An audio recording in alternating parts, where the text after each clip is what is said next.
Alors, d'un côté, les Bédouins disent qu'ils ne sont pas des citoyens à part entière, que le gouvernement ne veut pas reconnaître ces villages.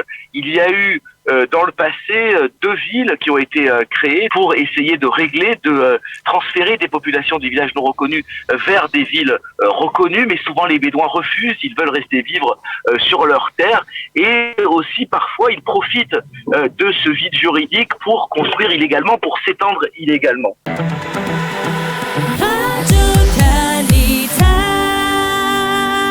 Je voulais avoir vos éclaircissements sur un dossier qui fait grand bruit en Israël depuis maintenant 2 jours. Il s'agit de ce dossier de la plantation d'arbres par le KKL autour de certaines localités bédouines du Negev. Alors on a un peu de mal à comprendre les tenants et les aboutissants de cette tension. Pourquoi les Bédouins d'Israël du Negev en particulier bien s'oppose farouchement à cette plantation d'arbres? Pourquoi cela provoque une véritable crise parlementaire avec le refus de Raham de voter en faveur de la coalition gouvernementale? Expliquez-nous les tenants et les aboutissants de cette crise. Alors d'abord, il faut savoir que quasiment la moitié des Bédouins du Negev, c'est-à-dire 150 000 personnes, puisque la communauté bédouine représente environ 300 000 personnes. La moitié de ces Bédouins vivent dans ce qu'on appelle des villages non reconnus.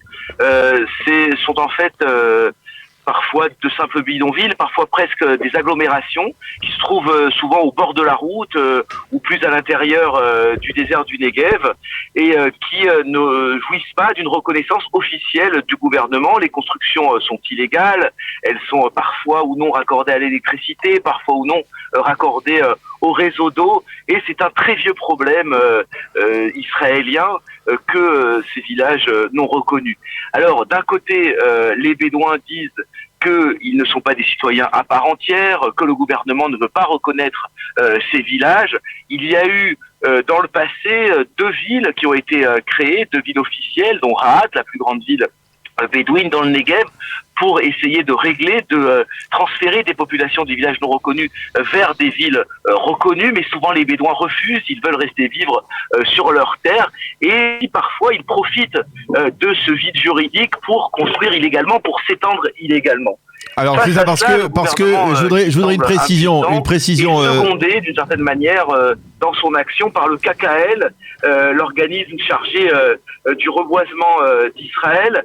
Et le KKL, eh bien, effectivement, se sert du reboisement pour limiter l'extension des villages non reconnus. Et c'est exactement ce qui s'est passé hier, donc à quelques kilomètres au sud de Beersheva. Le KKL a conduit sur place des engins de chantier aux abords d'un village non reconnu pour préparer une plantation d'arbres, pour limiter l'extension de ce village, et ça a suscité des émeutes relativement violentes puisque les habitants sont opposés à ces engins de chantier. Alors, c'est pas la première fois que le KKL agit de la sorte. Ça fait des années qu'il tente de reboiser, on va dire, le Negev pour essayer justement, donc, comme vous nous l'expliquez, de limiter, on va dire, l'expansion des villages bédouins reconnus ou non reconnus.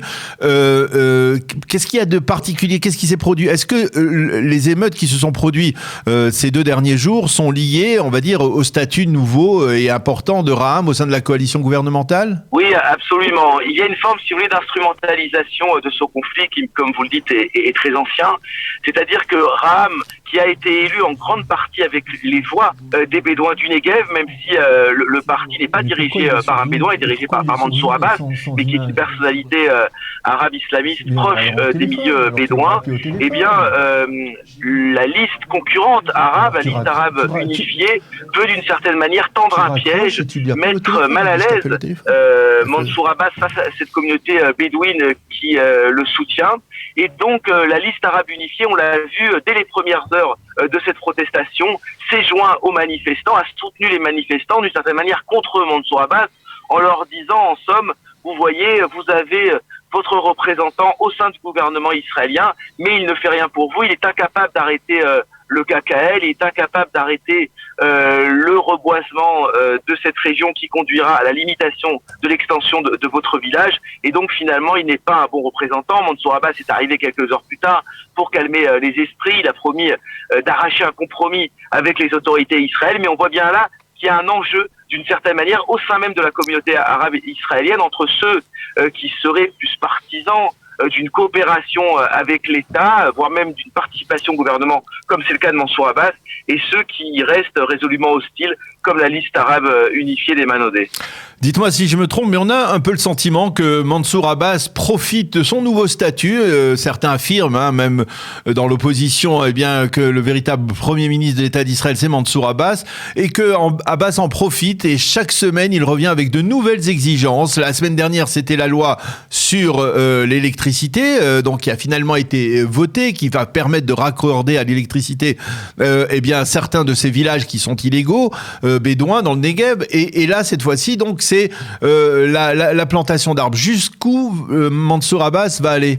Mansour Abbas qui est dans une position qui est la position de celle de chaque membre de ce gouvernement, de chaque composante de cette coalition, c'est-à-dire qu'il se sert de son soutien au gouvernement pour servir les intérêts de sa communauté. Le Meretz fait la même chose, le parti de Guidon Sar fait la même chose, le parti de Gantz fait la même chose. Je dirais que c'est de bonne guerre, c'est le jeu de la démocratie israélienne. Il ne faut pas non plus fantasmer, si vous voulez, une conquête du Negev par les Bédouins. Les Bédouins, je le disais, sont relativement nombreux. Ils s'étendent effectivement de manière illégale. Et ça, c'est un problème de fond qui n'est pas nouveau, qui existait du temps de Benyamin Netanyahou, qui existait même du temps de ses prédécesseurs, qui n'a jamais été véritablement réglé. Idem pour la loi sur l'électricité. La problématique n'est pas nouvelle. Je pense que ce dont il s'agit, plutôt que d'agiter des peurs, c'est de véritablement prendre en main ce problème des Bédouins du Negev et d'une certaine manière même de former, je dirais, une élite bédouine pour qu'elle prenne en main ces problèmes. Mais les Bédouins, Stéphane, ce sont... Mais Stéphane... en marge de la société israélienne, mais qu'elle soit partie intégrante de la société israélienne. Mais Stéphane, souvent, les Bédouins, ce sont eux qui ne veulent pas, apparemment. Vous le dites vous-même.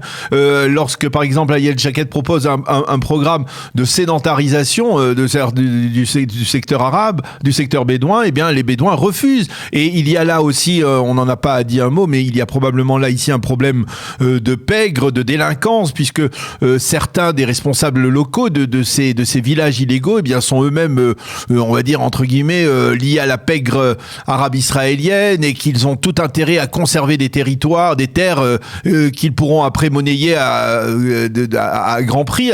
Finalement, c'est un problème insoluble. C'est un problème extrêmement compliqué, si vous voulez. C'est encore plus compliqué, je dirais, que le problème des Arabes israéliens sédentaires, des Arabes du Nord qui vivent tous quasiment dans des localités légales.